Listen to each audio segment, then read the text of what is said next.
ജിമ്മിലൊക്കെ പോകുന്നവർ പലരും സ്റ്റിറോയിഡ് ഇഞ്ചക്ഷൻസ് എടുക്കാറുണ്ട് അല്ലെ, മസിൽസ് പെരുപ്പിക്കാൻ വേണ്ടിയിട്ട്. ഇതിനെക്കുറിച്ച് ഇപ്പോൾ വന്ന ന്യൂസാണിത്.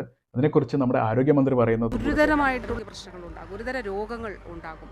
അപ്പോൾ അതുകൊണ്ട് ദയവായിട്ട് അത്തരത്തിലുള്ള മരുന്നുകൾ താൽക്കാലികമായിട്ടുള്ള എന്തെങ്കിലും ഒരു ലക്ഷ്യത്തിന് വേണ്ടി അത് ഉപയോഗിക്കരുത് എന്നുള്ളത്. ഞാനൊരു ഡോക്ടറാണ്, അതോടൊപ്പം തന്നെ സ്കിൽ ഇന്ത്യ സർട്ടിഫൈഡ് ഫിറ്റ്നസ് ട്രെയിനറും കൂടെയാണ്.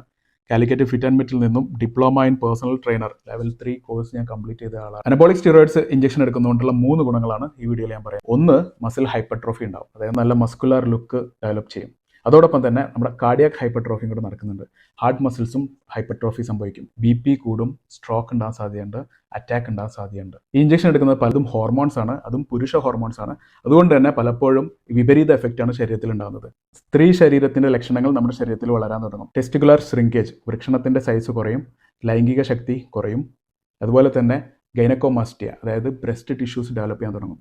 ഇഞ്ചക്ഷൻ എടുക്കുന്ന പലർക്കുള്ള പ്രശ്നമാണ് ഇതൊക്കെ. ജിമ്മിൽ പോകുന്നത് ഒന്ന് ആരോഗ്യം സംരക്ഷിക്കാൻ വേണ്ടിയിട്ടാണ്, രണ്ടാമത്തത് ഒരു ഡിസിപ്ലിൻ ബിൽഡപ്പ് ചെയ്യാൻ വേണ്ടിയിട്ടാണ്. ഇത്തരം നിരോധിതമായിട്ടുള്ള മരുന്നുകൾ നമ്മൾ ഒരിക്കലും ഉപയോഗിക്കരുത്. പ്രൊഫഷണൽ ബോഡി ബിൽഡർ അല്ലെങ്കിൽ കോമ്പറ്റീഷൻ എയിം ചെയ്ത് വർക്കൗട്ട് ചെയ്യുന്ന ആൾക്കാരൊക്കെ ആണെങ്കിൽ സർട്ടിഫൈഡ് ട്രെയിനറുടെ അണ്ടറിൽ നിങ്ങൾക്ക് ബോഡി ബിൽഡിംഗ് സബ്സ്റ്റൻസസ് യൂസ് ചെയ്യാൻ പറ്റുന്നതാണ്. അതിന് സ്റ്റാക്കിംഗ് എന്ന് പറയും. ഇനി സ്റ്റാക്കിംഗ്, സൈക്ലിംഗ്, ബ്ലാസ്റ്റിംഗ്, ഇതിനെക്കുറിച്ചൊക്കെ വിശദമായിട്ട് ഞാൻ അടുത്ത വീഡിയോയിൽ ഇടുന്നതാണ്. അതുകൊണ്ട് എക്സ്ക്ലൂസീവ് കണ്ടന്റ്സിന് വേണ്ടിയിട്ട് സബ്സ്ക്രൈബ് ചെയ്യുക.